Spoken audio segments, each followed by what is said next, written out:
Bem, vamos estar dando continuidade onde havíamos parado antes, né?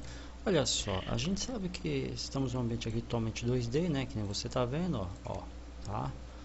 Porém, eu quero estar startando justamente de onde havíamos parado. Havíamos parado entendendo a mecânica e física em relação ao player, ok?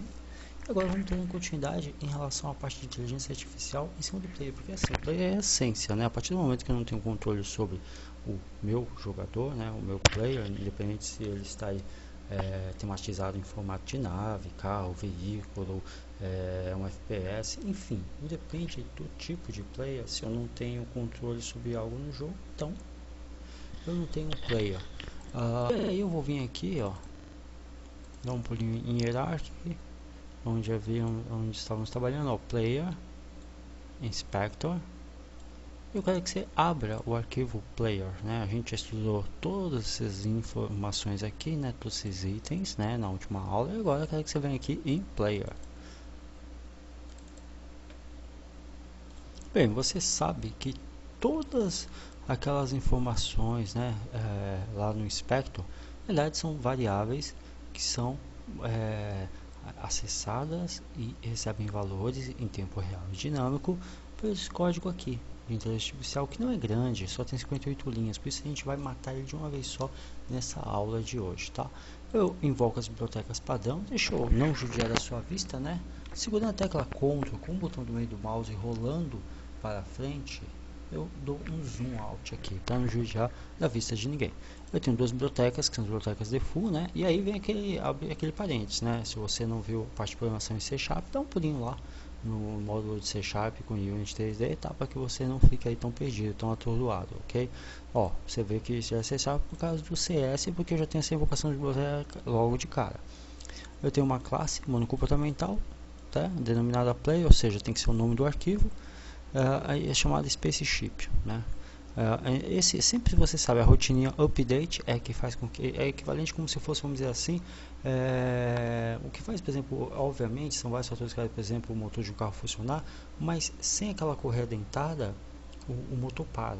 E o que faz o motor estar lá com as válvulas subindo e descendo e fazendo com que o carro esteja em movimento no caso, essa correia dentada, né? O item principal e parece ser um dos mais baratos, se não o mais barato do veículo. E aí você vê como realmente em determinados casos o barato sai caro, né? E a rotina update é a mesma coisa em relação à programação em C Sharp focada para games aqui na Unity, tá? Isso é para todo o programa. Aí você fala, mas não seria a rotina main? Não seria a rotina main. É a rotina update que faz com que o programa esteja sendo validado em tempo real a cada segundo, ok? Eu te pego aqui valores com relação ao horizontal e vertical e atribuo mais ou menos a duas variáveis de natureza float, ou seja, ponto flutuante, que vão ser os valores aí responsáveis nada mais ou menos pela nave, né, ou pelo teu play, a movimentação dele na horizontal e na vertical. Não tem muito nem o que comentar sobre isso.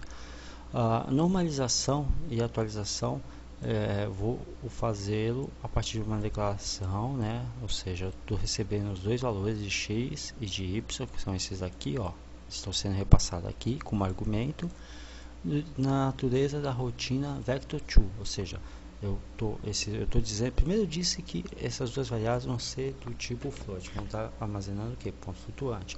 Senão a movimentação da nave vai ser truncadinha, ao invés de ser deslizando, né, de forma aí natural, ok? Então, ok, estou aí com essas duas variáveis que vão estar armazenando os valores e vão estar sendo aí acessadas como argumento através da rotina no vector, tá?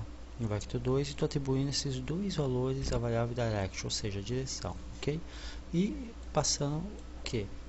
Essa variável como argumento para a rotina move, ok? E agora vamos aí, uma coisa é fato, você que já viu talvez outras linguagens estruturadas como C++ e Pascal, eu particularmente eu prefiro da forma como elas trabalham em relação a primeiro, né? Só comentar isso com vocês. Primeiro, codificar as estruturas da rotina, como a move, ó, e depois fazer a chamada. Mas em C Sharp, eu consigo, aqui na Unity eu consigo fazer o contrário. Eu chamo o que eu não tenho ainda e depois eu declaro. Tá? Eu prefiro particularmente o inverso, mas enfim, foi só um comentário. Aqui eu estou com a rotina move do tipo void. Void é comando, é como se fosse a rotina procedure. Você talvez já saiba disso, né? É uma rotina que não vai exigir o que? Um retorno, uma resposta, ok? Estou passando aqui, estou pegando os valores com base do player, né? De x e y, perfeito. E aí eu vou delimitar os limites em relação às margens da tela, né? A visualização de câmera, né? Aí você fala, poxa, mas qual vai ser? Você tem que ter uma referência de limite, né? Se é uma referência física em pixel, se é uma referência com base em um sprite ou imagem. Aí você fala, peraí, deixa eu ver se eu entendi, Edward. Aqui você fez a regressão dos valores de x e y que eles vão receber em ponto flutuante, ok? Perfeito, tudo bem. E aqui você está dizendo que eles são responsáveis pelo posicionamento do player, por causa da rotina vector2. Perfeito. Estou passando os valores, ou seja, a posição do player para a rotina move. Só. Aí, por que eu tenho que fazê-lo?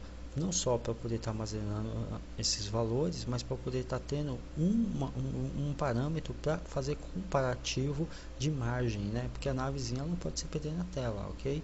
Se eu não vou fazer, ela vai se perder. Eu vou para a direita, para a esquerda e ela vai sumir, porque ela vai tipo pro limbo, pro infinito, tá?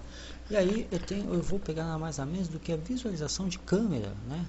Então eu tenho duas linhas aqui, ó, onde eu estou pegando com base, olha só, no ponto superior, olha que interessante, os valores mínimos e máximos, estou indo no ponto mínimo, né? Aqui seria equivalente ao canto superior esquerdo da tela, tá? Com base no objeto câmera, na câmera o que? Principal, a gente só tem uma câmera, e estou atribuindo ao valor min, que é do tipo vector, ou seja, de natureza o que? Onde ele vai armazenar dois valores do tipo vetor, posicionamento. Da mesma forma estou fazendo em relação ao valor máximo. Então dessa forma eu estou aí passando os parâmetros de movimentação, na verdade as margens, os limites de margem de movimentação do teu player, que são baseados em relação à câmera. Para ficar mais fácil de entender, vamos fazer o seguinte, ó, seleciono aqui a main câmera, estou aqui com a engine aberta, olha só, observa que a main câmera, ela tem um escopo de foco de visualização que é esse aqui, tudo bem? Então o que eu estou dizendo é que eu quero que daqui até aqui a visualização da nave, na verdade que a nave não ultrapasse essas margens. Eu sei disso quando eu dou um play, observe.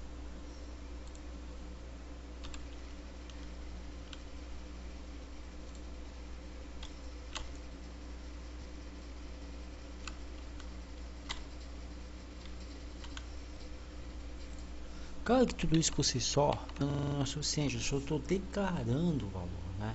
Aí eu chego aqui, agora sim, a partir da instrução, transform ponto position, estou atribuindo a pos, ok? Aí eu vou chegar aqui em tempo real, delta time seria o tempo, o tempo de execução, velocidade e direção, estou incrementando e atribuindo a variável pos, e através da rotina math, né, ou seja, de cálculo atualizado em ponto flutuante relacionado a x, né, posição do teu player x e y relacionado aos valores mínimos e máximos das margens, eu vou estar atualizando o pos.x e pos.y, atribuindo a esses valores a variável transform.position, ok? Aí você fala, poxa, então pelo que eu entendi, ele está simplesmente delimitando com base na câmera principal a posição do teu player. Exatamente, essa rotina faz isso, ela delimita, ela procura, inclusive tem até o comentáriozinho aqui, né, que eu botei, está em inglês, ó. Procura os limites de tela da movimentação do player, tá? Pega a posição do player corrente, calcula a posição proporcional e aí atualiza os limites em relação ao que? A movimentação do player e a abrangência da câmera, ok? Atualizando dessa forma tudo. Então aqui é uma rotina de que? De atualização da movimentação do player em relação aos limites da câmera. Basicamente é isso, ok? Aí vindo aqui, ó, void on trigger enter, ou seja, havendo colisão. On trigger, sempre que você vê on trigger, é sensor, tá? Trigger é sensor, e aqui é relacionado a quando a colisão ocorrer. Tanto que eu tenho aqui, inclusive, como argumento, isso aqui não é variável, tá? Aqui eu estou tipando, né? O que? A variável C. Collider 2D, né? Ou seja, com base na colisão 2D, física, colisão 2D, colisão do teu player, né? Havíamos visto isso, inclusive, aqui, né? Na aula anterior, colisão do teu player. Então, se for aqui em hierarchic, ó, player, inspector, ó, colisão do teu player, ó, o collide aqui, ó, o collide em ação. Então, com base nessa colisão do teu player, eu estou dizendo o seguinte, com base na colisão dele, eu estou pegando aqui, olha só, o objeto, mascarando ele, atribuindo a variável layer name. Se por um acaso, a camada, na verdade, o que ele vai fazer aqui é bem simples, tá? Ele vai pegar todas as colisões dos objetos, ou seja, dos teus inimigos, tá bom?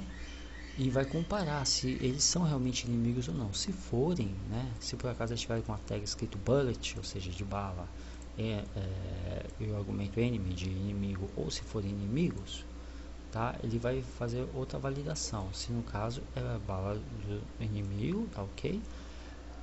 E vai atribuir aqui um valor booleano, né? Um valor de lógica, né? A variável object pool. O que significa isso? Vamos entender, vamos repetir. Aqui eu sei que nada mais ou menos é do que um sensor que vai verificar se o teu player está em colisão com balas ou inimigos só, ok? Vamos entender primeiro o que faz a rotina. E aí eu estou aqui simplesmente através de camadas, eu estou pegando todos os objetos de camadas, atribuindo a variável layer name, e eu estou verificando se por acaso é relacionado a balas ou inimigos, ok? Se balas dos inimigos ou inimigos, só isso que eu estou comparando, tá? Aqui está o objetinho ou, né, o operador ou, e aí se no caso se for relacionado a balas de inimigos, eu vou pegar esse objeto e estou aqui jogando para o spool, tá? Aqui para a tipagem objeto pool, que vai estar armazenando, eu vou estar aqui desativando.